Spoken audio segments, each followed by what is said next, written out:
Friends, आज के इस सीएसएस क्लास के अंदर हम सीखने वाला है व्हाइट स्पेस के बारे में। तो चलिए सीधा चलते अपने पीसी पर। तो फ्रेंड्स, ये हमारा वेब पेज है जिसके अंदर हमने एक पैराग्राफ लिया है, ठीक है। और इस पैराग्राफ के बैकग्राउंड में हमने कलर सेट किया है और इसकी जो विड्थ है हमने 50% सेट की हुई है।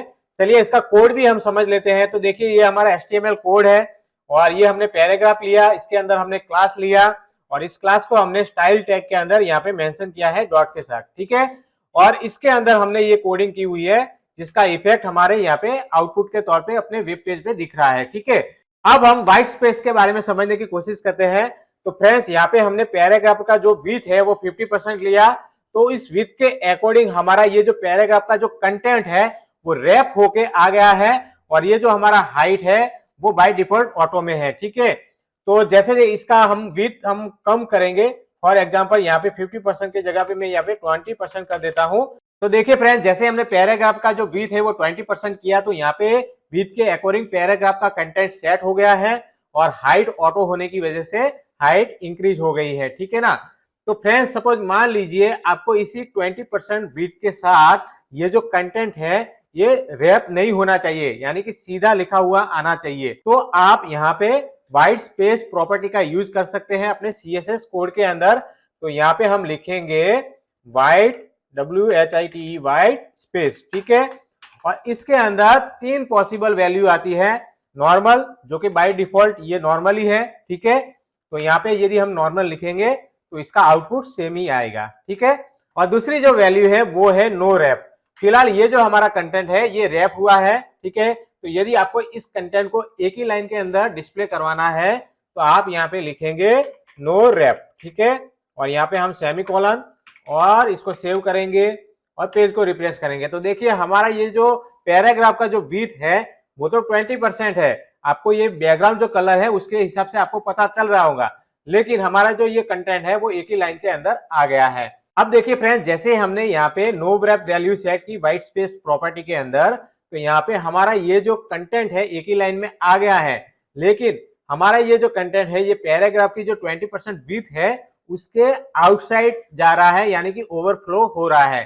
तो इसको आप हाइड कर सकते हैं ओवरफ्लो प्रॉपर्टी के जरिए। तो यहाँ पे हम लिखेंगे ओवरफ्लो, ठीक है। और यहाँ पे हम इसकी वैल्यू देंगे हिडन, ठीक है। यहाँ पे हमने वैल्यू दी हिडन, सेव किया और यहाँ पे हमने रिप्लेस किया। तो देखिए हमारा जो ओवरफ्लो जो कंटेंट हो रहा था वो हाइड हो चुका है, ठीक है। चलिए अब हम ये जो व्हाइट स्पेस वाली जो प्रॉपर्टी है इसकी तीसरी वैल्यू के बारे में समझते हैं। तो तीसरी वैल्यू है हमारी यहाँ पे प्री, ठीक है। हमने HTML के अंदर प्री टैग के बारे में सीखा था, सेम उसी तरह ये प्री वैल्यू यहाँ पे काम करेगा, ठीक है। तो यहाँ पे सबसे पहले तो यहाँ पे मैं ओवरफ्लो को यहाँ से डिलीट कर देता हूँ और यहाँ पे मैंने प्री वैल्यू सेट किया। चलिए सेव करते हैं। तो हमारा ये जो कंटेंट है फिलहाल एक ही लाइन के अंदर आ रहा है। क्यों? क्योंकि हमारा ये जो पैराग्राफ है वो हमने एक ही लाइन के अंदर लिखा हुआ है। नोटपैड प्लस प्लस के अंदर आपको रैप हुआ दिख रहा होगा, लेकिन हमने ये एक ही लाइन के अंदर लिखा हुआ है। चलिए इसको हम यहाँ पे एंटर करके नेक्स्ट लाइन में हम डिस्प्ले करवाते हैं। 2 बार मैंने एंटर प्रेस किया, ठीक है। और यहाँ पे बीच बीच में हम यहाँ पे स्पेस भी इंक्रीज करते हैं, ठीक है। यहाँ पे हमने स्पेस भी इंक्रीज किया, इसको हमने एंटर किया 2 बार, ठीक है। इस तरीके से हमने लिखा। तो ये जो कोडिंग के अंदर जिस तरीके से हमारा ये पैराग्राफ दिख रहा है सेम उसी तरह आउटपुट के अंदर दिखेगा। देखिए इसको रिप्लेस करते हैं तो देखिए हमारा ये जो पैराग्राफ है हमने कोडिंग के अंदर जिस तरीके से लिखा था सेम उसी तरीके से दिख रहा है, ठीक है। तो प्री वैल्यू प्री टैग की तरह काम करता है। अब फ्रेंड्स, आप सोच रहे होंगे कि ये जो हमारा व्हाइट स्पेस वाली जो प्रॉपर्टी है ये किस कंडीशन में काम में आएगा। हमने आउटपुट तो समझ लिया, लेकिन किस कंडीशन में ये काम में आएगा ये में भी आपकी क्वेरी हो सकती है। तो फ्रेंड्स, यहाँ पे फॉर एग्जाम्पल मैं आपको यहाँ पे अपना एक ब्लॉग ओपन करके दिखाता हूँ। तो ब्लॉग के अंदर जनरली क्या होता है कि हम कोई भी पोस्ट को हम पब्लिश करते हैं तो हमारा जो पोस्ट है इस तरीके से होम पेज के ऊपर डिस्प्ले होता है, ठीक है। तो यहाँ पे देखिए हमने यहाँ पे इस पोस्ट में काफी लंबा आर्टिकल लिखा हुआ है, लेकिन यहाँ पे देखिए हमारा ये एक ही लाइन के अंदर डिस्प्ले हो रहा है और यहाँ पे कंटिन्यू रीडिंग का बटन दिया हुआ है। इस पर यदि हम क्लिक करेंगे तो हमारा जो पोस्ट है पूरा उसमें जो भी कंटेंट है वो पूरा यहाँ पे डिस्प्ले होगा, ठीक है। तो देखिए फ्रेंड्स, यहाँ पे हमारा होम पेज के ऊपर ये जो एक लाइन दिख रही है ये व्हाइट स्पेस प्रॉपर्टी के जरिए ही डिस्प्ले करवाया गया है।